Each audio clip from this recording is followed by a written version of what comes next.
I'm saying, and if we do the intro, it's up to you. Guys, some of you may recognize him from having come here before, but if not, this is Carlos Marshall. Carlos is our TRS representative, and he comes down probably about once or so a year now to just educate our new employees, our mid-career employees, and then do counseling sessions with those who are looking forward to retirement shortly. So if you guys would give him a hand, this is Carlos. All right, how's everyone doing this afternoon? Yeah. Good.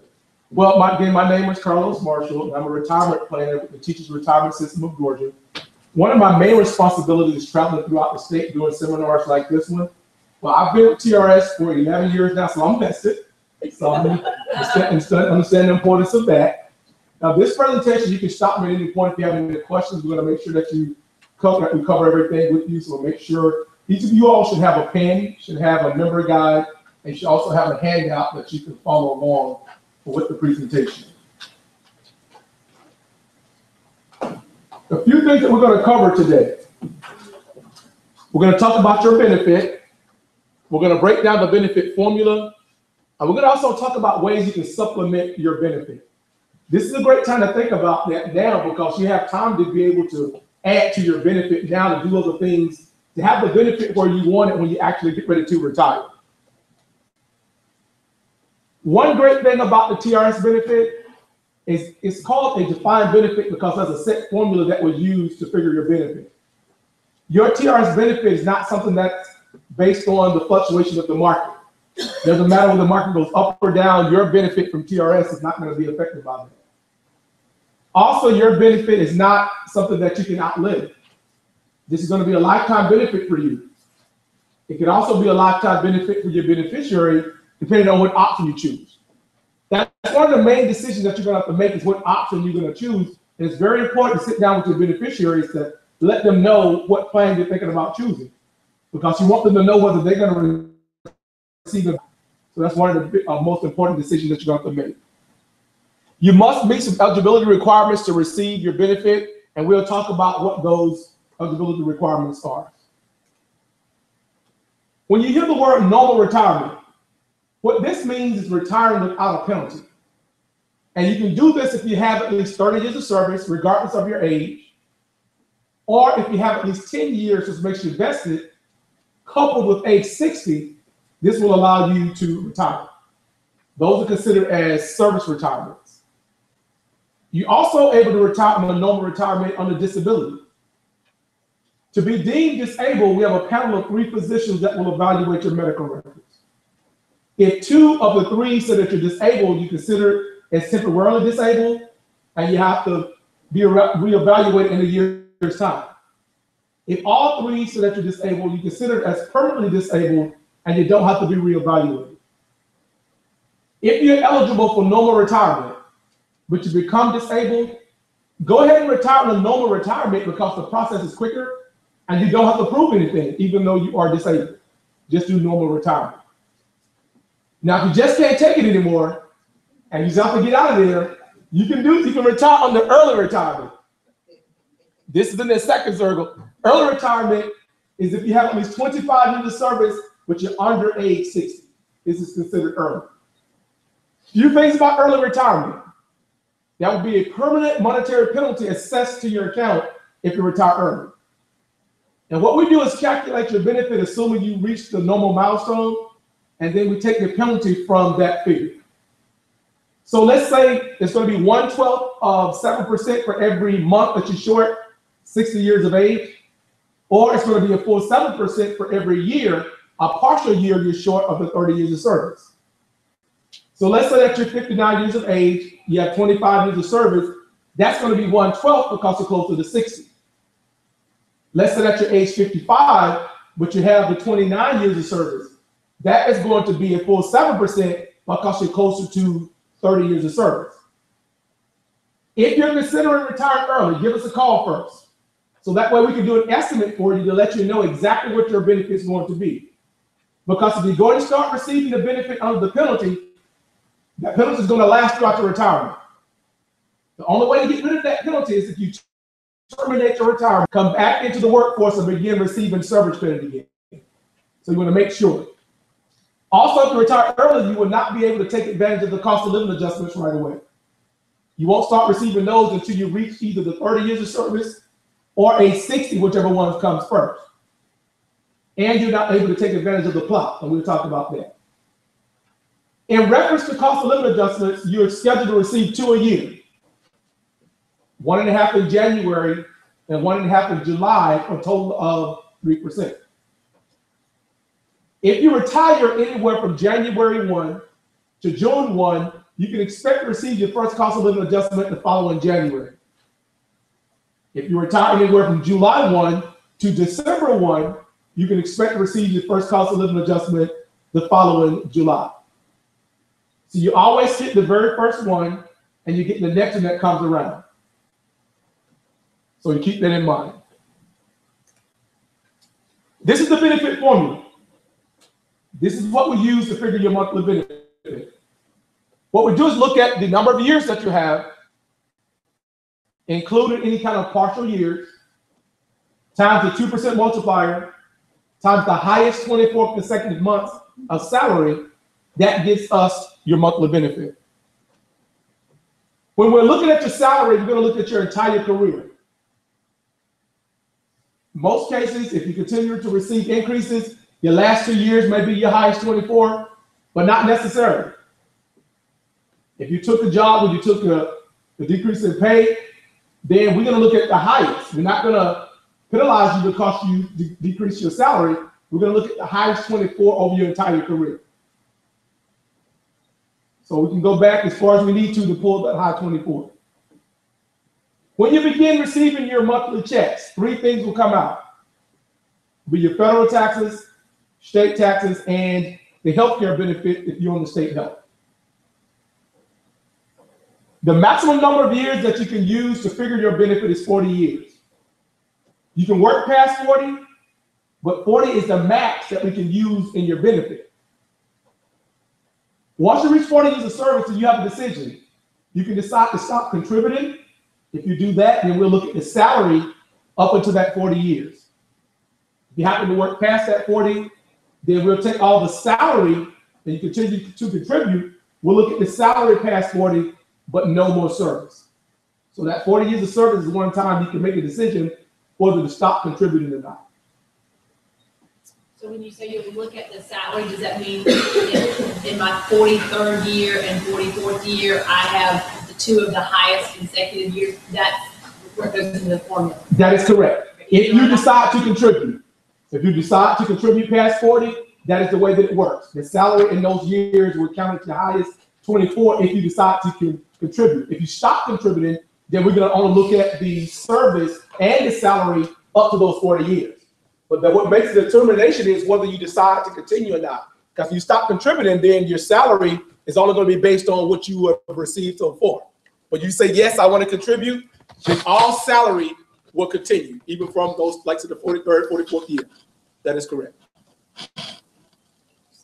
Now, as far as the state health benefit plan, you can continue to keep that in retirement, and normally the premium will be the same as an active member.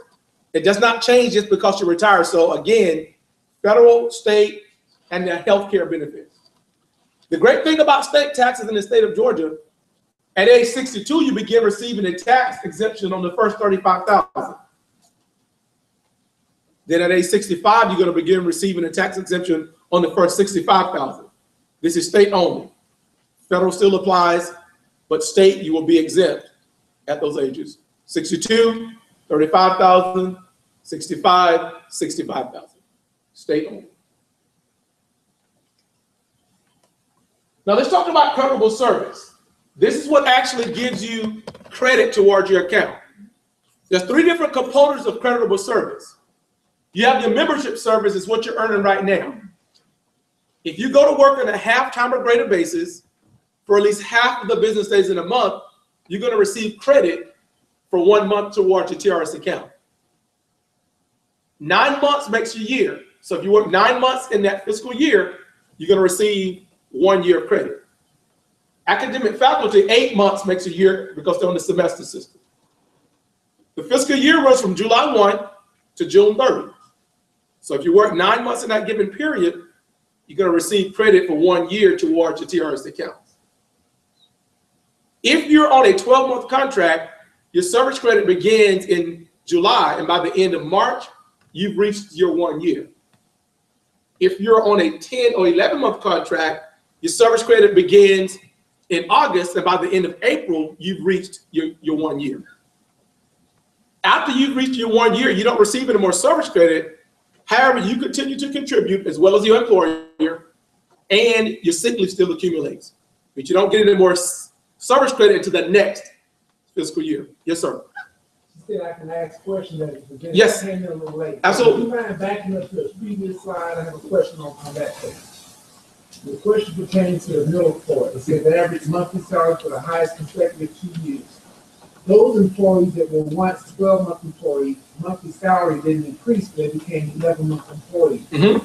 So that monthly salary, of course, now is divided over a 12-month period of time. Yes, sir. So my question is, does that affect your TRS retirement? Yes. The question was moved from one contract to the next. If you move from a 10 to 11, 11 to 12, or 12 to 10, or 12 to 11, it does. What we have to look at is whenever that change took place, we're going to prorate it throughout that year. Whatever particular month that you got that increase in, we're going to look at when that was. And we're going to look at when that was. If that captures the high 24, it's possible that that can be in your high 24. But it's possible the next years, if you continue to go up in salary, then whatever years it's going to pull, it's going to be from the highest. But that does count in there. So we have to look at exactly when you got that increase and whether your higher salary continue to go up or not.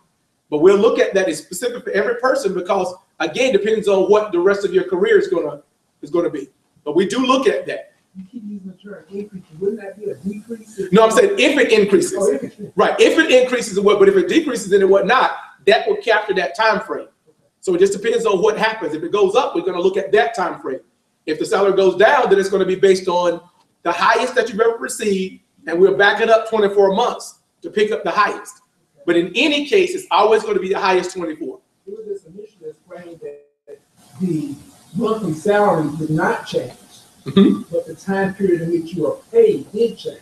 Right. What we're looking at is your monthly salary because we're not looking at it for payroll. We're looking at what is actually sent over to us. So whatever your monthly salary is, we take the highest 24 consecutive monthly salary, and that gets you a higher salary. Okay, maybe I'd like to see you after the meeting. Yes, sir. We can do that. We can look at a specific example. Now, the second component is going to be purchase service.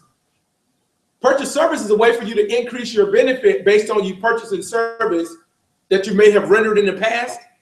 You may have had withdrawn service where you were working for teacher retirement. You took the money out. Now you return back to a teacher retirement cover position and you want to reestablish that service. You can do that.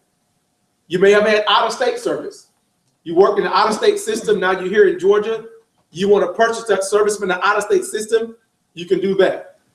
So that's what's considered as purchase service. Now, is that airtime part of it? Airtime is a part of purchase service. What airtime is a service that you haven't actually rendered. You have to have at least 25 years of service first before you can purchase airtime. And you can purchase up to 3 years. Airtime is service, again, you just reach it in the air and grabbing that service. You actually have not rendered it. Other services that I just mentioned, like military or withdrawn or out of state, you actually rendered that service and you're buying it back. But airtime, you can have at least 25 years of service and purchase that. Is that airtime based on your salary? It's based on your highest 24 consecutive months of salary as well. So if you're buying a year, you're paying a year for your Well, salary. kind of what it, a very, very rough figures for airtime. I've seen it anywhere from 65 to 75% of your highest annual salary for each year that you want to buy. So it's quite expensive when you're looking at that because what you're doing, you're paying full actuarial value into the system because you haven't actually rendered that service. It's not going to be exact what your salary was, so it's going to be around that. Depends on, you know, how close you are to retirement. So you're looking at anywhere 65 to 75% of your highest annual salary for each year that you want to buy. The one thing about airtime, go ahead. If you buy that, I was reading here something about you can't go above 30 with it. You can. You can go to 3 years is the max that you can purchase. So like if you had 29 years, you could buy 3. Correct. You can do that, but you wouldn't need to because All you need is to try to hit the 30. You can do that, but it's not cost effective based on going over 30. Sometimes people usually buy airtime just to keep from having a penalty. Because if you retire at 29 years, as a penalty. You buy the airtime that keeps you from having that penalty. So it's cost effective because it's keeping you from having that 7% penalty. But to buy it just to add years on over and above, it's not cost effective because the amount that it's going to cost and the difference that it's going to make from 30 years to 31. It doesn't make sense to buy it just to get 31 years. But it makes sense to buy it. You got 29. Correct, because it's keeping you from having a penalty. So that's the difference. The one thing with airtime is you have to have already submitted your application for retirement before you can buy that. You can get a cost calculation at 25 years to see how much it's going to cost, but you cannot actually make the purchase of it until you've already submitted your application for retirement. We're going to have to know that you're going to retire, then you can buy the airtime. You can actually buy airtime in 1 month increments. Let's say that you have 29.778 years of service. You've used all your sick leave. You can actually buy 2 months of airtime. You don't have to buy it in 1 year increments. You can buy it in 1 month increments. And it's not going to be as expensive as if you try to buy for a year. Now, when it comes to unused sick leave, this is the third component of creditable service. You have to have at least 60 days of unused sick leave before you can apply that to your retirement. And we normally do sick leave retroactively. We normally start your checks off without sick leave, then we come back and figure your checks later. We do that because we don't want to hold your checks waiting on sick leave to be processed. So normally you're going to receive anywhere from 1 to 2 checks without the sick leave, but you won't lose those payments because as soon as we receive the certification for sick leave, we will go back and pay you out for those couple of payments that were sent out to you without it. Then all your subsequent checks will come out with the sick leave included. Yes, ma'am. All right. As far as, let's say you got 29 years. Yes, ma'am. And you're less than 60 and you got a year of sick leave. Yes, ma'am. Is that going to make the 30 years? That's the next slide. Absolutely. Will there be a penalty? The question, you could have a penalty for those couple of checks because you're at 29. Once we see that you have enough sick leave days, then that's going to put you to 30. And those couple of payments that were sent out to you under the penalty, that will be made up. And then all your subsequent checks will come out under 30. So that's what I was going to mention. This is what this shows. So if you have at least 170 days, that gives you a year's service. So you can work 29 years, apply the 170, that gives you 30. So you can use your sick leave to bridge you to a certain point, or you can use it over and above. Let's say that you go ahead and work the 30, but you have 90 days of unused sick leave. That's going to give you 30 years and 5 months of credit.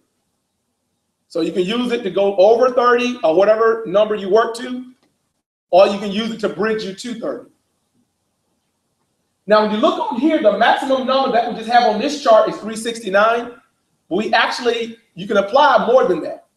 I worked with a member about 2 years ago that actually had 520 days of unused sick leave.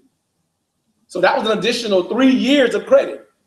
So that added 6% to her monthly benefit for the rest of her life. So this is why we try to say at this point, while you're still in the middle of your career and some people just starting, we tell them it's very important to save those sick leave days. Even when you need a mental health days coming anyway. So, because those days on the back end, they count. And I'll show you an example of how the sick leave works. Here we take a scenario, Tom and Mary. They both worked till they were 60 years of age at 26 years of service. Now, they both accumulated the 12.5 days per year, but Tom, he took all of his days. Mary saved hers. So at retirement, Tom did not have any sick leave days to add to his account. Using the benefit formula that we used earlier, 26 years times 2%, that gives him 52% of his salary. Using the same hybrid salary, you can see what Tom's monthly benefit is. But let's look at Mary. She saved 312 days using the same benefit formula for 26 years, but now that gives her an additional year and 7 months of credit. So now instead of using the 26 years, we're going to use the 27 years and 7 months times 2% times the same higher salary. So you can look and see what Mary's monthly benefit would be. So for saving those 312 days, she's going to receive an additional $160 per month. That's for the rest of her life. So that shows you how the sick leave works. Based on hours. No, hours, you just divide hours by 8, that tells you the days. Okay. So whatever number of hours you have, if they carry it by hours, you divide that by 8, that tells you how many days you have. If you look on the chart, that tells you how much credit you get for the number of days that you have. So if you look on page 26 of the member guide, and also in your handout, that tells you the chart. So wherever you fall in that range, like I said, 170 is the same as 189. Anywhere in that range, that tells you how much credit you receive for the number of days that you have. Now let's look at an example. We talked about withdrawal service. Let's look at an example of a member that actually took their money out. Here, Sarah taught for 13 years, but she decided to leave for the private sector, and she took her money out. You can see what she's accumulated plus interest, the $10,995. She took it directly to herself, so it was taxed. So she does not have a lifetime benefit. Let's look at what happens if she comes back to work and she decides not to purchase those years back. Again, she came back to work for another 17 years. At age 60, she retired. Using the benefit formula, 17 years times the 2%, times her high average salary, and you can see what her monthly benefit is. But with this scenario, she decided to buy those years back. But look how much that $10,995 is going to cost her with interest. This is what she had to pay for those 13 years that she withdrew. But now that she purchased those back, 17 years she worked, 13 years she's purchasing back, that's going to give her 30 years now. Times 2%, times the same higher salary, but you can see what her benefit is increased to.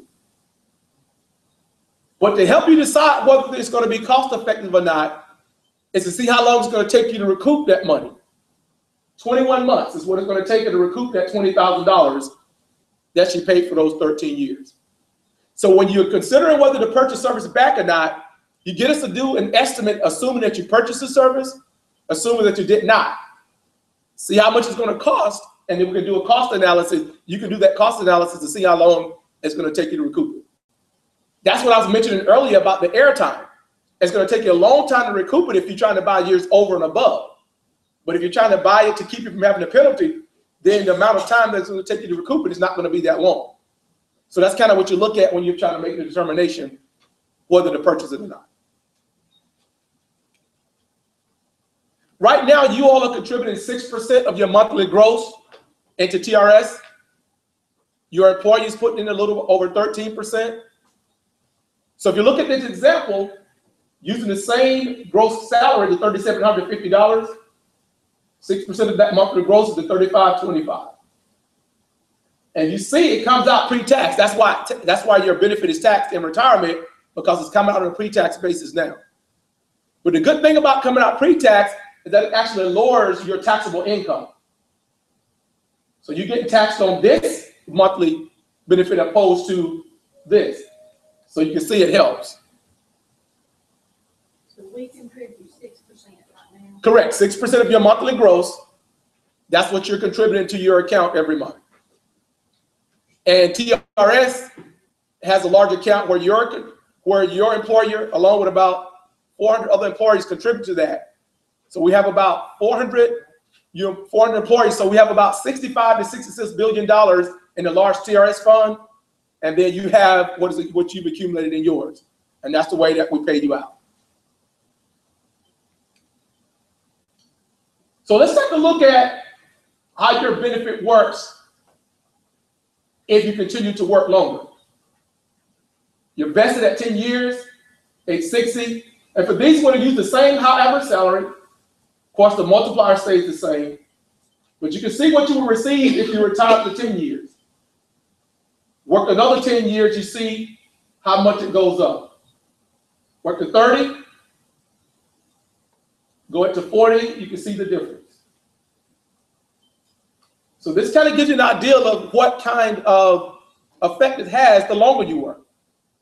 If you're trying to project out, try to plan what your retirement may be, this is the way you can kind of get an idea. So the longer you work, the larger your benefit is going to be. Now let's talk about the different options. We're going to talk about these in a nutshell. You have some really detailed explanation in the member guide. We're going to talk about the importance of being vested, and we're going to talk about your beneficiaries. We have 7 different options, but basically only 2 types of plans. The options in the first circle are the ones that will not allow you to leave a lifetime benefit to your beneficiary. Options 2 through 4 in the second circle will allow you to leave that lifetime benefit. The question that you ask yourself is whether your beneficiary would suffer a financial hardship without your benefit. If that was not a need for your beneficiary to have your benefit upon your death, you would choose one of the options in the first circle. If you want to guarantee that benefit for your beneficiary, you will begin looking at the options in the second circle. Earlier, I mentioned that you accumulate your money in your account and the TRS account accumulated from all the other employers. Well, when you're looking at this option, we begin pulling the money out of your account up front at a rate of 100% with the maximum plan. So it's only going to take around 2 years for all the money that you put in there to be depleted. Not a big concern, because as soon as your money has been depleted, we begin pulling it from TRS to pay you out for life. But if you happen to pass away within the first 2 years under the maximum plan, a lump sum of whatever's left in your account will be paid out to your beneficiary. After that 2 years upon your death, the benefit stops. Because again, by then, all of your money will have been depleted. Looking at Plan B option 1, now we're going to take around 20% of the money from your account. The other 80% we're going to pull from TRS. What that does is extend the length of time that it takes for your money to deplete. Now you're looking at 10 to 14 years compared to the 2 years under the maximum. Remember earlier we said that you can keep your health care under any option that you choose. But with the first 2 options, because your beneficiary would not receive a lifetime benefit on a monthly basis, if you passed away, they can keep the health care, but they have to make that premium payment out of pocket because there's no check for us to take it from. Also, under these 2 options, your beneficiary, if they remarry, they will lose the health care. Not only them, but if they happen to have any other dependents on, they will lose it as well. So these are the options that will not allow you to leave a lifetime benefit to your beneficiary. These options will allow you to leave that. But would the premium for the health care be the same? It would. It was? Well, actually, it'll be go down because once they move to single, so it'll go down for them actually because it'll be a single coverage now. But it's the same coverage and everything, so it does not change just because of anything. So yes, ma'am, they have the same access, same benefits as they did when you were still living. So yes, ma'am. But it's just that they would have to pay it if we went under. That's correct. That's correct. You choose one of these options that'll come out of their check just like it was yours. But one of these, they have to make it on a monthly basis. So if Yes, you ma'am. have no children, Mm-hmm. you and your husband's not going to suffer if you die. Except for Yeah, I know what you're saying. The benefit of Plan A or B is because I'm getting more money Yes, ma'am. every month. Right, because the max gives you the highest benefit. Now, if you go over and leave an option, you leave a benefit to someone, your benefit is going to be reduced because now what we're doing is accounting for your beneficiary's lifespan. So that's correct. You leave a benefit, it's going to lower your benefit. So the younger the beneficiary, the more of a reduction because of the period of time that we would have to pay them out based on life expectancy. And that benefit you're talking about is back over from what we got from the formula. That's correct. That's correct. So now we're going to subtract from that. Yes. Okay. Thank you. Thank you. That is correct. Thank you. Any other questions on the options? Okay. So let's talk about the importance of vesting and if you happen to terminate your employment. Now, if you leave your funds with Teachers Retirement, they will continue to draw interest up to 4 years after you've left. After 4 years, they go into a frozen status. And all that means is that they stop accruing interest. The funds are still there for you. You can either take the funds out. If you did that, then that's going to, either you can take them directly to yourself, they're going to be taxed up front, or you can roll them over to another investment account. If you happen to come back, if you did not take your funds out and you came back, all you do is start back from where you were. Those years are still there. So you can keep it there. If you happen to take the funds out, then what you're able to do at that point is you're able to pay them back if you come back and start in another TRS position. Now, once you reach 10 years of service, you certainly don't want to take the money out because by then you already are vested. Let's say that you have the 10 years, but you're only 40 years of age, you're only 50. Well, you just leave the funds there. Once you turn 60, you just apply for retirement. So you can come back and do that. So that's the thing you think about. Once you get vested, you certainly don't want to take the money out. You can, but if you do that, you're going to give up that lifetime benefit. So you have those options. Now let's talk, so an example here, what happens when Sarah began teaching at age 25. After 17 years, she decided to leave employment for the private sector. Again here, if she leaves the funds with us, 17 years times the 2%, and you see what her monthly benefit is. She's going to receive this at age 60 for the rest of her life. So this is the scenario where she left, but she left the funds there. She's going to get those cost of living adjustments. That's going to be for the rest of her life. Now, the one situation with this scenario is once she left, she's not going to have the health care in retirement when she comes back at 60. Because remember, when she left, she broke her ties with the system. So she doesn't have health care at that point. She still have a monthly benefit, but no more health care because she basically quit. But her funds are still there. Her 17 years are still hers. Well, look at what happens here. She took the funds out after the 17 years. This is what she received, minus taxes. But look at what happened. Over those years, look at the amount that she gave up for taking those funds out. So 25 years of benefits, not including the cost of living adjustments. Look at what she gave up. So I don't know about you, but I know anything that I can invest this in to be able to earn this over those 25 years. So this shows you the benefit of leaving your funds there. Because it's there for retirement anyways. Out of sight, out of mind. When you reach that vesting point, even if you decide to leave teachers' retirement, just leave your funds there. Any questions on this? Okay. On the plans we talked just a minute about. Yes, ma'am. On here, the retirees' benefit increases with a pop-up. Well, yeah, the way the pop-up works, this is an option that if your beneficiary predeceased you, it goes back up to the max. Okay. That's how it increases, because the regular option 2 and the regular option 3, if your beneficiary predeceased you, there's no increase. But what allows us to increase you on your benefit is that that's usually a reduction to move from the regular option 2 to the regular option 3. You move to the pop-up, it allows you to go back up. So if you look on there, if your beneficiary predeceased you, if you have one beneficiary, that beneficiary passes away before you, you pop back up to the maximum plan. That's correct. That's what happens on the pop-up. The regular option 2 and 3 does not allow you to do that. Again, there's a further reduction, about a $30 to $40 difference between the regular option 2 and 3 to move to the pop-up. So that reduction is what allows us to take you back up. Like $30 a month. Difference, right. A reduction of $30 from one to the next. And that allows you to go back up to the max.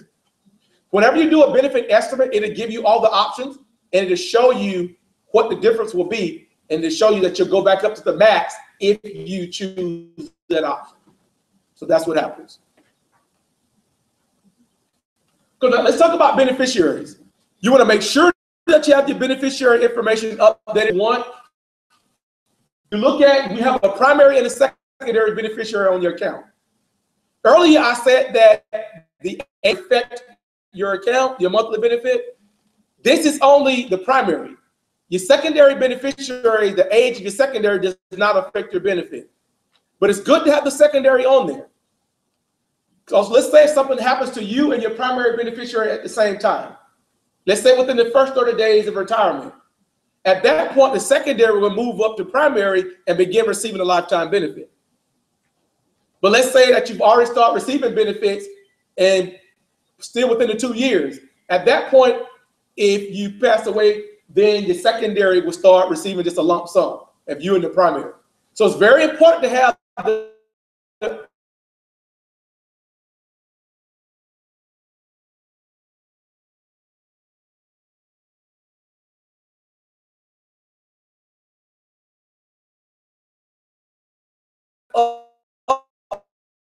updated information for your primaries and your secondaries. And you can leave a benefit, but he forgot to change it from his ex-wife.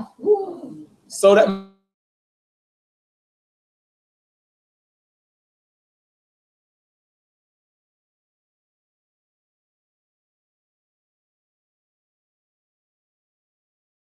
she's having us sure of that. So to make sure that you go home and change the information. And if your beneficiaries are getting on your nerve, my name is Carlos Marshall. I'll take care of your benefit for you. So we're going to make sure that you update that. If you have a minor child, you want to designate them as the beneficiary, go ahead and do that. Some people think that you will want to have the guardian as the beneficiary. But if you do that and something happens to the guardian, then the benefit will stop. If you have the child designated, something happens to the guardian, we will just collect guardianship papers and have a new guardian selected. And that benefit will continue to that child for their lifetime. And that's what you want. You can have a trust as the beneficiary. If you have a special needs trust, a lot of different kind of trusts you have, but you have to make sure that that person is named in that trust. You can have an estate or institution as your beneficiary, but if you do that, we can only pay a lump sum. The only way to keep that benefit going on a monthly basis is if you have a named individual as your beneficiary. So you have to make sure you keep that in mind. Question about Yes, ma'am. beneficiaries. All right, if we have two beneficiaries, Mhm. all right, and then when we're retired and I die, I mean, is it gonna get split between those two? It's based on how you put it. Are we looking at 100%? 50%, 50%. You can put 50-50, 75-25 if you like one more than the other. However you want to do it. They would be, the monthly benefit would go to them for the Yes, rest of their ma'am. life? If you choose one of those options in the second circle that we looked at, it's based on the option that you choose. Now, the percentage, how they get the benefit is based on the percentages that you put. Right. Whether they receive a lifetime benefit or not is based on the option that you choose. So option 2 through 4, if you choose one of those, that means upon your death, they were going to receive it for lifetime. How they get it is going to be based on how you have the percentages. 50-50, that means whatever option 2, they're going to take 100% of that option 2 benefit, split it between the two. So it's based on you have 3 children, 33 and a third. So however you want to do it, 4, 25 apiece, as long as they're looking at 100%. So that's how they're going to get it based on the percentage that you put in.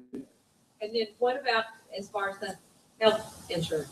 I mean, would that, would the? Yeah, they still have that coverage. Whoever you have on there when you retire, right, they can stay on there, correct. Of course, until state health, the limitations as to when they drop off, I guess it's 26 now. I think you're 26, so far as age for children. So as long as they're eligible, they're on there. Yes, ma'am. Now, we're going to talk about a few questions you should ask yourself. And one great thing is ways that you can actually improve your income. We're going to talk about the difference in a defined contribution plan and a defined benefit plan. One great thing you want to ask yourself is, what are your lifetime goals and how will you achieve those? You want to set those short-term goals and your long-term goals. Very importantly, those short-term goals may be to get to vesting, to reach the 10 years. The long-term goal is to reach normal retirement. the 30 years or age 60. So those are the goals that you want to, and how are you going to get there? Have you established any other retirement plans outside of your TRS benefit? Normally, TRS will be your largest source of benefit, but then you want to look at other ways. Now, do you all pay into Social Security here? You don't? Okay. So you want to look at other ways. So if you pay into it, we look at your retirement as a three-legged stool. It's your TRS benefit, Social Security if you're paying in, and then your personal savings. So if you know that you're not paying into Social Security, you want to make sure that you make that up in another way, so that way you can have that benefit that you need. Okay, you also want to ask yourself, how are you managing your monthly expenses to achieve your financial goals? And what will happen, this is very important, what will happen if you don't reach the goals that you're reaching for, that you set out? If you don't reach your vesting, What is plan B? What are you going to do for your retirement if you don't reach that vesting? Something comes up where you have to stop working before you reach that milestone. What are you going to do? You're going to start thinking about that now because you have a lot of other options. And again, we talked about are you contributing to Social Security and will your TRS benefit be enough? Most financial advisors say it's going to take 70 to 80% of your pre-retirement income to live the same way in retirement that you did when you were working. So again, you work 30 years, that's 60% from teacher's retirement. How are you going to make up the other percentage to get to how you want to live? I've seen people live just as good or either better in retirement. I've seen members get raises in retirement based on the way that they've done. You have to look at a lot of different things. You may have your house paid off by then. You don't have the car payments, the children off the payroll, all that stuff. So all those things, that puts money back into your pocket. Look at all those things, that kind of helps you get there.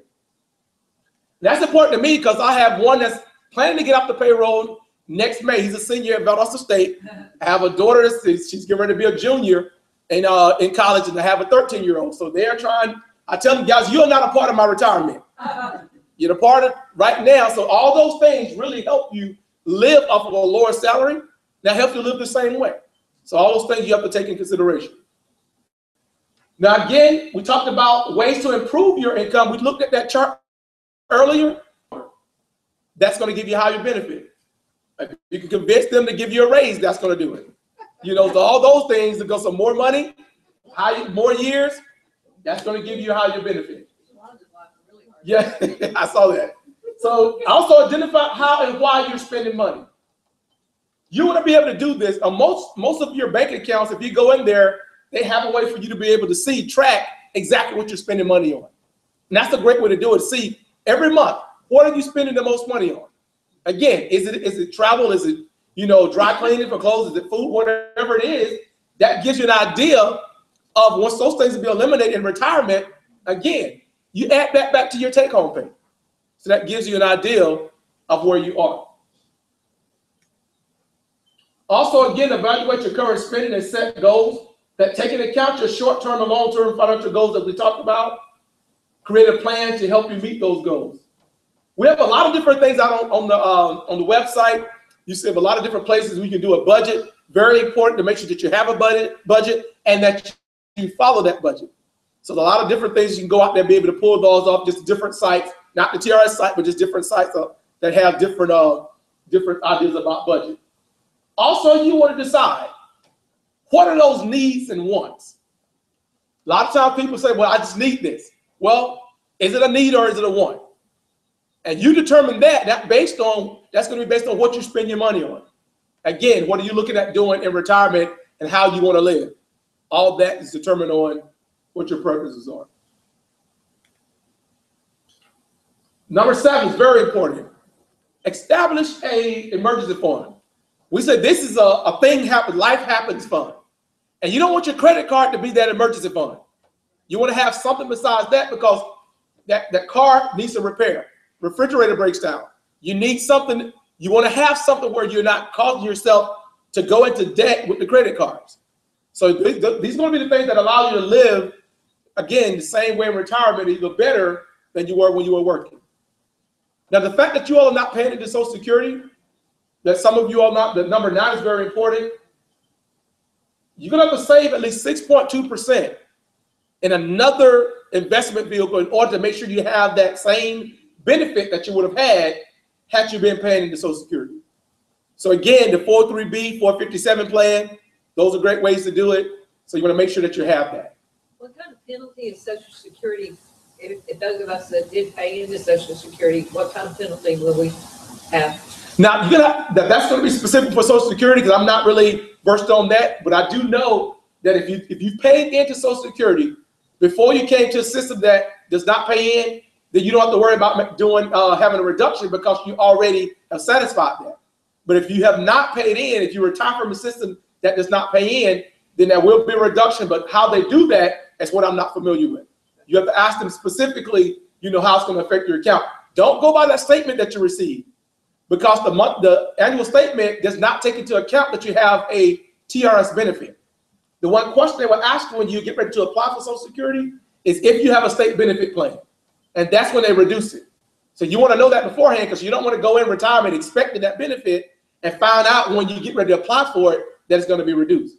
Because again, they don't know that you have a state benefit plan when you right now. You tell them that when you get ready to retire. So. And if you call them, they can't tell you over the phone either. But you can set up, Right. set up an account at socialsecurity.gov, and they'll tell you you're estimated at 65, 70, and 75 what you Right. have. Right. Absolutely. They'll do that. And as you stated, they won't, I don't know how to do the phone, but you do have to let them know, you know, that you have that. And once you do that, then they'll be able to tell you, hey, it's going to be reduced by this amount based on how many years you have in, how many quarters you have. It's very important to do that. We don't do it for you, but we do suggest that you get in contact with Social Security, talk to your other investment advisors at the same time. Because you get ready to retire, as we said, all three of those things make up your overall retirement benefit. So you want to make sure you know that. Okay. Your defined contribution plan. Earlier we said your benefit is a defined benefit because it's a set formula. The difference in the defined contribution is something that you actually contribute to based on whatever percentage or dollar amount you choose. Also, that money, if you decide to leave the system, you can take that wherever you go. You can roll that over to another investment account, an IRA, 401k. So that's something that you can determine. What your defined benefit plan, your TRS plan, all the risk is on us. You don't have to worry about the investments. We're doing that. All you do is go to work every day and just earn service credit. But for your defined contribution plan, the risk is on you because now it's based on the fluctuation of the market. Now, we're not asking you to have either or. We're saying it's good to have both. So we don't compete against those providers that, you know, that have the 403B or 401k accounts. We're saying that in order to have the great retirement, you can have both. But there is a difference between defined contribution. But once this balance is zero, your benefit stops. Unlike your pension with teachers' retirement, that's a lifetime benefit. So once your bucket has been depleted, we start pulling from TRS to pay you out for life. So that's the difference in a defined contribution and a defined benefit. But if you already started an IRA, you wouldn't have to have that, right? Right, that's either or. If you have an IRA, you can do that. That's just an individual retirement account there. So this either or. You can have this. A defined contribution plan, IRA is that as well. That's considered, it's just different ones. IRA, 403B, 401k, 457, all of those are defined contribution plans. Okay, we used the example earlier, you contributed 6% of your monthly gross. Here, you also contribute to a defined contribution on a pre-tax basis.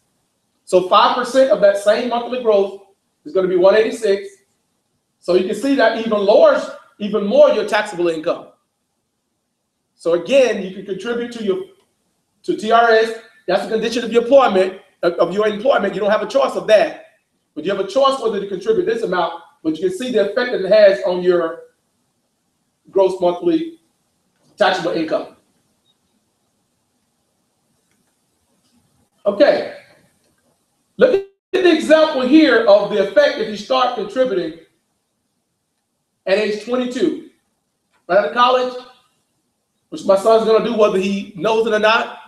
That's what he's doing, contributing right out of college. And look at over the years what that monthly benefit will be at age 60. You wait a little bit longer, you convince after 10 years, oh, I want to start now. Still have a good benefit. It's not as much as if you were to start early, you would still have a great benefit. Starting the system later in life, you still have a benefit. So you can see the difference here. And all these are the same. Same amount we're contributing, same rate of return. You can see the effect if you start early.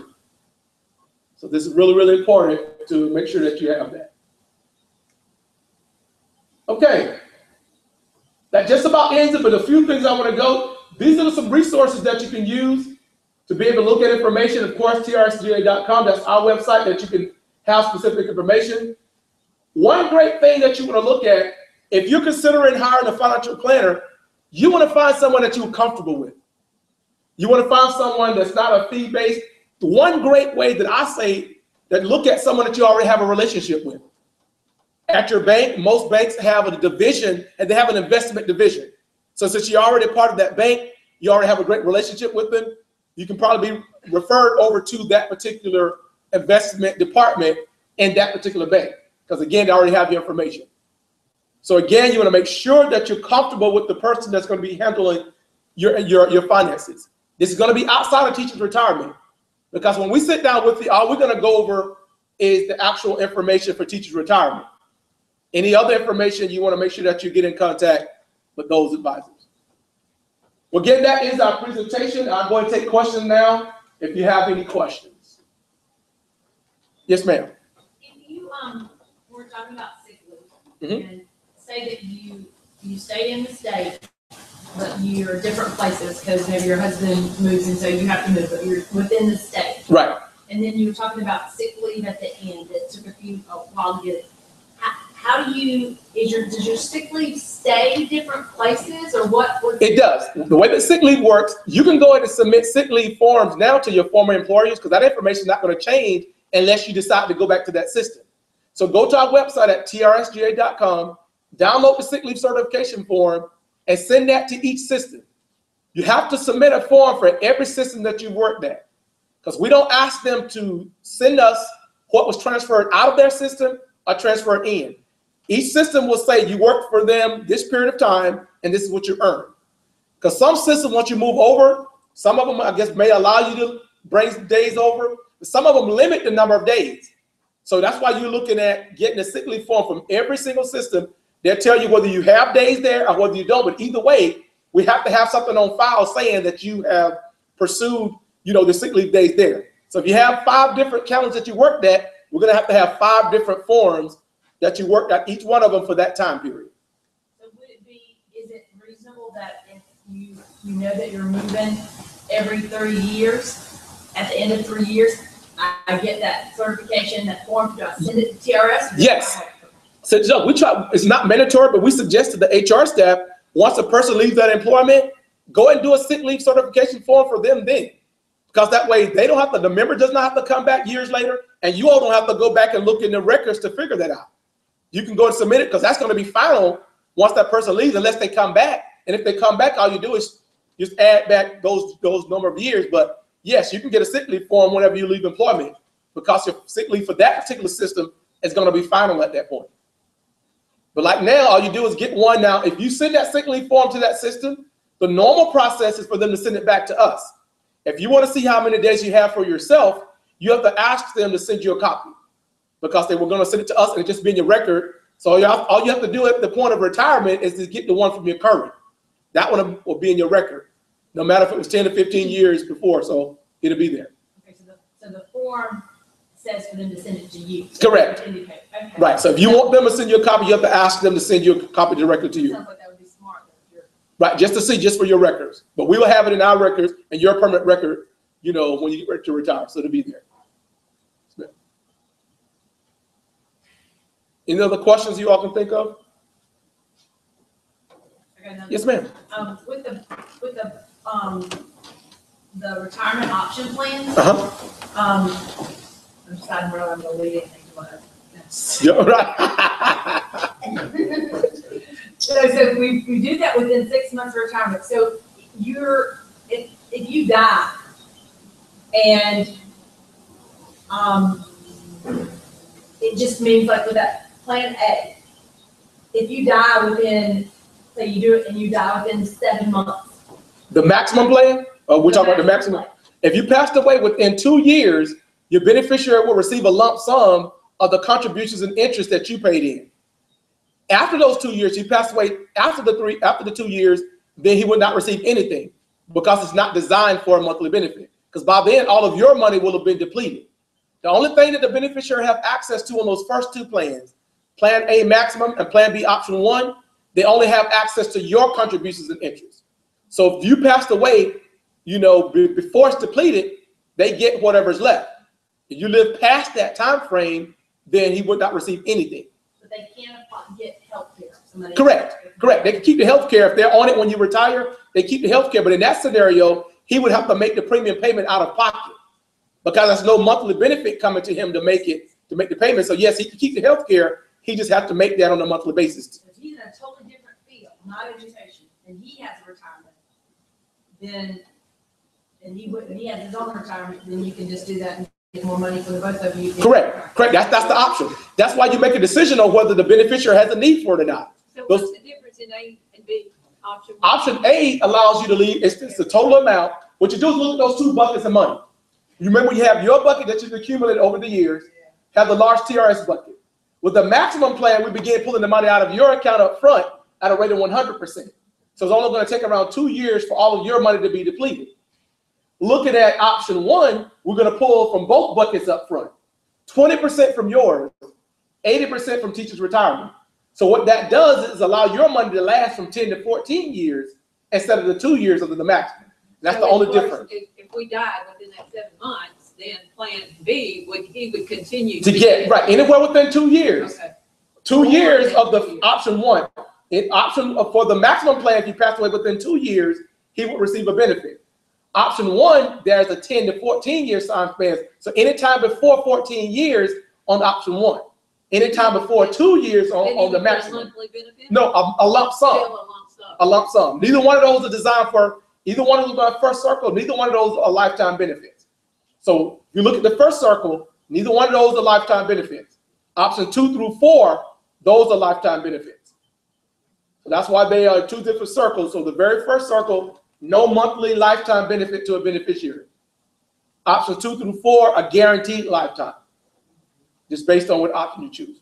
What is the process to apply for retirement? You can submit your application. All that is done online, and you can submit as early as 6 months before you retire, but no later than 2 months. So let's say that you're going to retire in June. So January of the year that you retire is the earliest that you can apply, but no later than the end of March. If you did a July 1 retirement, the earliest is going to be February of that year, but no later than the end of April. What that does is guarantee that your very first check will come to you in the month that you retire. And your very first check from us will be a live paper check that comes in the mail.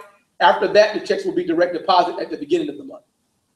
One other thing also about working after you retire, if you want to return to work after you retire, if it's a non-TRS covered position, you can do that at any rate. There's no restriction. But if you came back to do a TRS covered position, you have to wait for at least 1 month, then you can go back to work at a rate of 49% or less. And what that means is that you cannot make more than 49% of the salary for that new position that you're going to hold, and you cannot work more than 49% of the time. It's not your ending salary, it's no more than 49% of the new position of the salary of that new position that you're going to go back into. And for those who would consider working again in a TRS covered position, those are positions that aren't your service positions, like custodial is not TRS covered, food service is not TRS covered, those types of positions. Right. Pretty much everything else besides adjunct here is considered TRS covered. So just FYI for that. And then as far as getting permission to do that, I have to submit that to TRS, and that can take anywhere from 2 to 4 weeks to get permission before you can actually go to work. We offer you the job, and then there's a span of another 2 to 4 weeks before they send something in writing. Adjunct. It's not TRS covered. Right. That's kind of like substituting in the. Yeah, adjuncts are temporary instructors, so TRS does not cover temporary positions. But that's the academic side adjuncts. Adjuncts, as we knew them in adult education and continuing education, this past year under Affordable Care Act went to part-time. So they're considered TRS covered positions now. Why would they be TRS covered if they don't have TRS benefit capabilities? They do have TRS benefit capabilities. If you work before, you're 19 hours, but the position itself could work above 19 hours and become benefit eligible. Right. It's based on the position. Did 1 week of overtime, their average is now over 19. Right. So if they did a week where they worked 20 hours, that put the whole average for the year over 19, unless you backtrack all those other weeks to make sure that everything else drops below 18, because the average is now above 19. And the one thing as Shalonda mentioned about food service and custodial, only if they're in a managerial position can they do it, but if they're non-supervisory position, then they're not TRS covered. So any positions like that in a managerial position, then they can be a part of TRS, but you're right. Yeah. And it's not based on what Wiregrass wants the position to be. It's the type of position that it is. So your position is an hourly part-time position now. That position is automatically in a TRS pool. Whether or not you want the position to work 19 hours or not, we still have to get permission in the off chance that that position goes over 19. Yeah, but all those things are definitely anytime you think about doing anything working after retirement, certainly call us first because we have the department that specifically handles working the retirement, because these are in general things. Some people get very, very smart with it to try to do it, but I tell you, you want to check before you do it because it can affect your retirement. So always give us a call if you question anything that whether I can do this or not. Yes, ma'am. Once you apply for retirement, and you were talking about you can't apply before a certain time, can you apply and then decide not to retire, or are you forced to retire if what you? No, you have, once you start fill out the application, you have 45 days for the application to be out there that you can go back and forth into it. After 45 days, it drops off. You have to start back over again. But if you've already submitted, you go through the whole process, you submitted your application to us, and you decide that you don't want to retire. If you do this before we actually cut your check, all you have to do, you have to send us a letter telling us that you don't want to retire. We have to get our IT department to take it out of rotation because by then it's already in our system. But you're able to do that because remember, your check has not been cut yet. That's the fancy of walking out on Wednesday. Right, so you're doing that, so however you do it. So if you do that, as long as your check has not been cut, we can stop it. But if once you cut the check and you get that out, again, once you cash it, it's done. But if you can even get the check in your hand, it's out, you don't want to retire, you have to send it back to us. We have to go through the whole process. But the biggest thing is, as long as you have not cut your check, then you're able to always stop it. So. Okay, when you talk about airtime, Yes, ma'am. you said you have to apply for retirement. Yes, you have to submit your application for retirement first. Then you can actually buy the service for airtime. You can get a calculation for it at 25 years before you submit, but you can actually purchase it until you've actually submitted your application for retirement. So within that 2 months, then you would have to purchase. Right. Once you submitted it, once you submit that application, then you can purchase it. Anytime after that. Anytime after you've submitted it, it's 6 months is early, so anytime after you've actually submitted the application, that's when you can actually physically make that purchase. Is that considered, or you know how, say you come out of the system and you take your 4 years out, you come back to TRS, you buy back those 4 years. Now it's 25 years, 27 years, and I want to buy 3 years of airtime. Mm-hmm. Is that buying that airtime? Is that considered something you might not roll over? Like, could I use IRA money? Yes, you can use a 403B, 401k, 457 to roll over to keep from having an out-of-pocket cost, and it's not going to cost you anything. Not going to be taxed because it's coming from one investment account to the next. So when you purchase service, you can pay out of pocket, or you can do a rollover. So absolutely. So does the rollover come directly from the retirement? It does. So what you would do is you submit that. We'll send you a purchase memorandum. You also have to download a direct rollover form from our system. You send that along with the cost. Send it to your investment company. They send the check directly back to us on your behalf for the amount. So there's no penalty. Correct, because it's not being paid out to you. It's being paid on your behalf directly to us. So it comes directly to us, and once we receive that payment, we'll send you a correspondence in the mail to tell you that you've received credit for this amount of service. So yes, you can definitely use a rollover. Can you have, like, you want to pay back retirement, some of the time you come back into it? Can you have that deducted from your? No, ma'am. No, it has to be a 1 point. Right, it has to be you can do now, if you have several years, you can buy 1 year at a time. You don't have to buy all of them. Let's say you have 4 years that you've taken out and you want to pay that back. We'll give you a calculation with all of them together to tell you what the total will be. And also we'll give you individually what each year will cost. So you can say, for instance, you can buy 1 year this year, buy another year later on, but you're not able to buy partial payments like a deduction. It has to be whatever that amount is. All of that has to be paid at that particular time. But you don't have to buy all the years at one time. Whatever amount that you decide to pay, it has to be that lump sum amount at that particular time. So it's 9 months in a calendar year considered 1 year. 9 months in a fiscal year. Because remember, the fiscal year runs from July 1 to June 30. So correct, if you work from July to the end of March, you're a 12-month employee, that's your 1 year. If you're working on a 10 and 11-month contract, you don't start until August. So from August to April, that's your 1 year. So it's fiscal year, not calendar year. Because from July to June is the way that the fiscal year runs. So if you work 9 months in that given time, that's considered as 1 year of credit toward TRS. That's correct. Well, I met with somebody like 5 years ago, and they were telling me from January to September would be the year. No matter July to June, because you have to look at that's how the fiscal year runs. It's July to June. So in that period of time, if you work every month, at least half of the business days in that month from July to June, from July to the end of March, that's 9 months. So no, the fiscal year runs from July to June.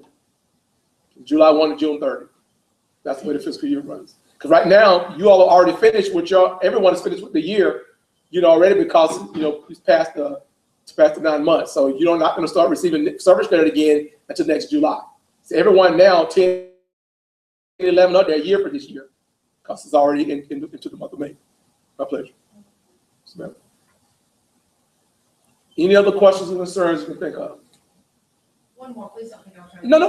No. If you're a beneficiary. I hope you're not watching YouTube now. Because I guess what I'm hearing is that I've always thought of beneficiary in a different way than TRS beneficiaries. Like I've always thought, like with your IRA or whatever, you're beneficiary because if you don't leave a beneficiary, then the state gets somebody else gets your money. But in this sense, a beneficiary is somebody that you're going to bless with money afterwards, just because that you don't need to. Right. It depends on what you're doing. Now, the thing with TRS is no money that you've ever contributed plus interest will ever be kept by TRS. Right. Any money you put in there plus interest either have to be paid out to you as the retiree or a beneficiary. And the determinate decision that you're making is whether your beneficiary would need your monthly benefit upon your death, whether they will suffer a financial hardship or not. You pass away, your benefit stops. Would they be able to take care of their financial obligations? If the answer is yes, they would be able to take care of them, then you would take an option that would not leave them a benefit. But if you happen to pass away within a specific amount of time and any of your money left, they would get that in a lump sum. So the thing is, if you knew that they need a benefit, if your beneficiary did not have a benefit of their own, they did not have a retirement, and you knew that they're going to have those same financial obligations, you would want him to have that same benefit that you would have because they're going to still have, if your children are still there or have the house not paid, whatever it is, you want him to be able to have that same income to make those same payments they were making when you were living. So that's going to be the determination, is whether whoever your beneficiary is, whether they're able to make their same, payments or whatever financial obligations without your benefit. And that's why you look at it. Those first two says, okay, he's going to be fine. She's going to be fine. They don't need my income. I'll take one of these to give me a higher income because it's going to benefit both of us because I have a higher income where I'm living. If you know that the person does need it for sure, then you choose one of the options on the other side of that line in the second circle. So that's kind of where you look at it. If you don't choose the option until 6 months before you retire, say I die tomorrow, what option do I have? Well, as long as are you vested or not? How many years do you have? Well, I'm sneaking in. Okay. No, the reason I asked that question. Right. No. The reason I asked that question because it depends. Okay, if you have over 10 years, your beneficiary has an option. He can choose, if you passed away in active service, he can choose a lump sum of all the contributions and interest in your account, or he can choose Plan B option 2, which is the 100% option, and it's up to the beneficiary. The reason I asked how many years, because if you have less than 10 years, the beneficiary only have an option of taking a lump sum. But once you're vested, that's totally up to them. You pass away in active service, it's up to the beneficiary to decide that. And you can't dictate that because now it's totally up to them. He can take a lump sum of all the money you have in there, or he can take that lifetime benefit. It's totally up to him. I signed up online to come as a new hire, even though I'm not a new hire. Right, no, but see, I cover all of it. I had a death in my family where we didn't know all this. I Right. wanted to know all this. Absolutely. Very smart to do that. It's good now to be able to let them know whoever the beneficiaries are, that they have a choice. Correct. If you happen to have two beneficiaries, one can choose a lump sum, the other can choose a lifetime benefit. They don't have to do the same thing. It's totally up to each individual beneficiary. But if you have one primary, he can say, you know what, I want all the money, and it's totally up to him, minus the taxes. Okay, you want to get a lifetime benefit, he can choose Plan B option 2, and it's totally up to him. But in any case, the money that you put in there is always going to be paid out, to someone, and that's the key. And might I recommend, if you work for a K through 12 system, K through 12 is what we consider manual reporters. They aren't connected to PeopleSoft. They report their own stuff. And as we know that boards of education, different people have different filing styles and they keep different things. If you know that you have a record that's at a K through 12 school, you work for them and you had service credit, go ahead and get your sick leave certification now. Yes. Yes. That's what I'm just trying to. Yeah, go ahead and get it But now. I know that people. Yes. You do it because it's not going to change unless you decide to go back to that system. It makes no sense not to do it right now. Now, you always want to have a primary on there. I know that, but what if you don't? If you don't, the money will go to your estate. It will go to your estate, and then whoever you have on your other information on your will, they would have to go through probate and go through court to get it. Where if you designate it, it goes to them. So it still will go to your estate, but then they just have to go through that process to get it. So in, right. So in no case, there's no case where TRS will keep the money that you have in there, because it always has to go to either to you, to your beneficiaries that you have listed, or to your estate. Always have to go to someone. I thought you had another one. No, ma'am. This is why you're here. This is why I'm here. You want to ask those questions. Now, you did say, as far as that sick leave, that, did you say it was a cap on that sick leave, or It's no cap. There's no cap. No, ma'am. No cap. I've sat with a member. She had 520 days of all you see. She was able to use all of that. That's 3 years of additional service. And the sick leave is figured from the unused sick leave and the forfeited leave? Yes. Yes, because if a system has a certain amount that you can hold, say for instance 360, like for instance for us, 360 hours is the most that you can have. If you go over that, then that's annually for whatever it is. If you go over that, then that's start to forfeit. So that's not hours that you can use to be out sick, but it is hours that you use towards teacher retirement, because they go back and recover that when it's time to apply for retirement. But you can't use those forfeited days to be out sick for that time because it's forfeited, but it does count for TRS purposes. And that's why whenever someone leaves, we have to wait until they actually leave, and leave calculates, because it pushes all the sick leave you didn't use into forfeit because you didn't use it. So now we have a true picture of what you have left over versus us trying to figure out that you have a sick leave request sitting out there somewhere that somebody forgot to approve or whatever. So the system calculates at the end of every month, sometimes between the end and the first or second of the month. And then around that time is when I go in and do all my sick leave certifications for people who've retired. All right, and I want just to clarify again, one more time. Yes, ma'am. Under 60, 29 years, 1 year sick leave, you're not going to be penalized the 7%. You're going to be penalized, yes, for those 2 checks because you're at 29. The first 2 months? Right, for the first 2 checks that you receive from us. But once we receive the certification with the 170 days, then we make that up. Then you go back. Now your subsequent checks are going to come out on the 3rd. And those 2 checks that were sent out to you with the penalty, that will be made up. You'll receive a lump sum check for that time. And all your subsequent checks after that are going to come out on the 3rd. All right, but the amount that TRS says that I will be getting as a monthly payment, that it's going to be reduced by that 7%? Correct, for those first 2 checks. And once we receive the sick leave, we're going to do a recalculation to show that you have 30. And now whatever it is with the 30, that's going to be what your subsequent checks will come out under. But yes, ma'am, those first 2 checks will be penalized because you're not at 30. But once we receive that, as long as you know that you have the 170, you can do that. The minimum again is that 170 to give you that year. So yes, ma'am. But please make sure you have a year. Yes, please, because if you don't, you can be one that take sick leave and forget they took it. Yes, and you can be 1 day short. You can have 169. Make sure you have a year. TRS don't round. No, you don't. You can have 169 days and have 29 years. You're going to retire with 29 years and 8 months, and that's a 7% penalty. And it's based on the 170 days times the 8 hours. Is that right? No. You get your hours, whatever the number of hours are, you divide that by 8. That tells you how many days you have. So the minimum number that you have to have is 170. So whatever number of hours you're looking at. Because what they're looking at is a day equals 8 hours instead of like our days that kind of fluctuate between 8.5 to 10. Yes. Yes, ma'am. Right. 60. 19 years, but have 3 years of sick leave. How does that work?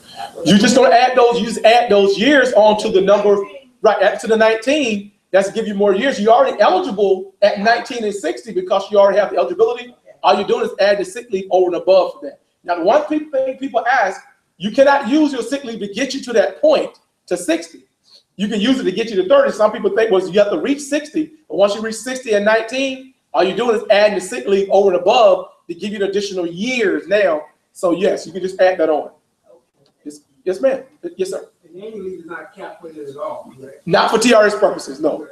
Right, usually get paid out for that because it's usually, you know, Even HR if you thing. forfeited annual leave, it doesn't count. Right. It's your ERS is the only retirement Yes. system. How that do we counts. know based on forfeit, Yeah, we- if some of that is annual leave that's forfeited versus sick leave? If you go into your account now, you should be able, I don't know because they switched the system. We can give you a screenshot that shows you, it says hours sold annual, hours sold sick. And what that is that's how much forfeited leave you have. So we'll need to come through you. Yeah. Shut down, okay. But I mean, that we would can give a break it better out. We idea. know, we can see how to break it out while you're active. Now, once you terminate out of the system, we haven't figured out, no one's figured out how to go in and find out if you're sick or annual. So we try to capture it before we terminate the record. So you really can gain from your annual leave if you had something left over.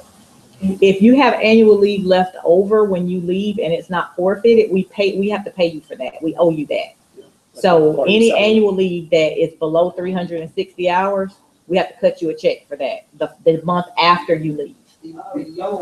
Anything that's above 360 forfeits, and we don't, unless you get catastrophically ill, that's the only time I can go in and petition to pull that leave out of forfeit. 360. Mhm. That's when we start to forfeit annual is at 360 hours. Right, it's the same for us. Yeah. I know some people say that you lose your annual leave, you don't lose your sick, Yeah, you don't lose your sick in a sense as long as you're retiring. Now, if you go on someplace else, it just sits in that forfeit pattern until you can retire. If you got less than 10 years, then it just sits in that forfeit pattern until you either reach 10 years or. Right, because you can't use your sick leave to get vested. Yeah. Yeah, you can use it to over and above 10. You can use it to get you to 30, but you can't use it to get you to 10. Yes, ma'am. And if this is too particular to say, you have to call in. If 23 years, I have a mother who's ill, and so that doesn't live in the state. Say something happens in the next 3 months, and I have to leave, take care of. I'm fully vested, but I will just receive a 7% penalty. No, ma'am, not at 23, because remember, you have to have 25 before you can do early. So what you would do at 23, you would just leave, if you're not 60 yet, you would leave your funds there, and they would draw interest up to 4 years until you actually turn 60, because see, early retirement is 25 under age 60. But not work in Georgia. Correct. And just, what, could I leave it till You can leave it until you turn 60, and then you come back and draw at age 60. The only thing with that is you won't get the health care. You would have lost the health care because you're going to another system or you're going to do something else. But what if I'm going to do nothing to take care of my mother? It's totally yours, because it doesn't matter for us like the income. The money's still yours. For 4 years after that, after those 23 years, it'll continue to draw interest. After 4 years, it's going to stop drawing interest, but it's still yours. Once you turn 60, within 6 months of their 60th birthday, you just come back and you draw. So you all apply online and you can get your benefit. No penalty? No, not because you're 60 then. Okay, I need to say this again. So, say I need to go, because I'm just almost kind of probably take care of my mom. So, I can leave my money. I'm still young, so I can work. And I don't touch my money. It's going to be yours. Just like I wrote here. I get my money, but after these years, get right, you get the same benefit. For me. No, you can't get insurance after the fact. You have to work somewhere to get insurance. Right. I didn't work as a teacher. Right, so because the only time you can have the health care is if you retire with it. You have to be either at early retirement or normal retirement in order to get the health care. If you quit, that's basically what you do. If you stop working before you're eligible, before you're 25 years, then the insurance is going to go away because you basically stop it. And you have to be employed by a state of Georgia employer in a covered position to keep the state health that's attached to the Georgia TRS. Yeah, if you go to a different state though, and you decide to teach or do something else, that state probably has a TRS coverage. Right. You can talk to those counselors and see how you can pull this TRS into that TRS. Right. But a lot of them won't talk to me until they know. I mean, it's like when you come, I don't know. Right. They don't want to play what else. Well, and even in that scenario too, you can do that, or you can just do 2 separate retirements. Keep your 23 years here, work another 10 or whatever, make you vested there. Get the health care there. And that way you don't have to buy those years from here to over there. You do retirement from here. You go work there 10 years, get the health care there. You retire from there with 10 years. And you retire for 23 years here. So that way you don't have to buy those years from here over there because you already invested here. But the biggest thing you do, whatever scenario you have, give us a call. If that happens, so that way you can go over that scenario again to make sure, okay, this is what's happening, and we can tell you where you are and what you're able to do at that point. So it's what you just said, why on the website when I plug in, you know, if you get close to within 5 years, you can figure your pension. Right. It was saying no matter, like if I retire now or later, I was still gets paid the same thing. Was it because they were assuming that I wasn't going to take it out until I was 60? Well, it depends on which one you use. There's a pension calculator that you could use if you're outside of 5 years. The benefit estimate calculator if you're within that time. So it really depends on what you put in. Because that's hard for me to say why I did that, because based on what you put in there. That's one reason I signed up, because this is crazy. Right. What you want to do is while you in there, call the 800 number on the back of the book. Call and you can tell them what scenario you're trying to do, and they can tell you right. They can walk you through. Because I don't want to say yeah, Nick, because it's hard to say because I'm not sure what you were entering. It's like, wow, this something's not right. Right. So you can give them a call while you are in that system, and they'll be able to tell you exactly what the situation is. Should you call and make a phone appointment? Like if I know I have a phone plan. Now you can't do a phone appointment. You can only do in-house. You can call and ask questions, but to do a full one-on-one appointment, it either have to be when we're here, or you can come to Atlanta to sit down with someone. But you can. I made one for Atlanta for June. Right. You can do that. Yes, ma'am. And they'll be able to talk to you, tell you the overall thing. But you can call over the phone, and they can talk to you about while you're in that system, but not a full counseling appointment. Okay. Right. I was thinking that they'd say, I know you need to call. No. Okay, thank you so much. My pleasure. My pleasure. Ms. Williams, I still have my question. I'm gonna come approach you with. Come on. She's excited. Thank you. My pleasure. I'm gonna get this. Nice job. No, I'm gonna make sure I get it. Yeah. That's okay. Yes, sir. My question is, went from a 12-month employee to an 11-month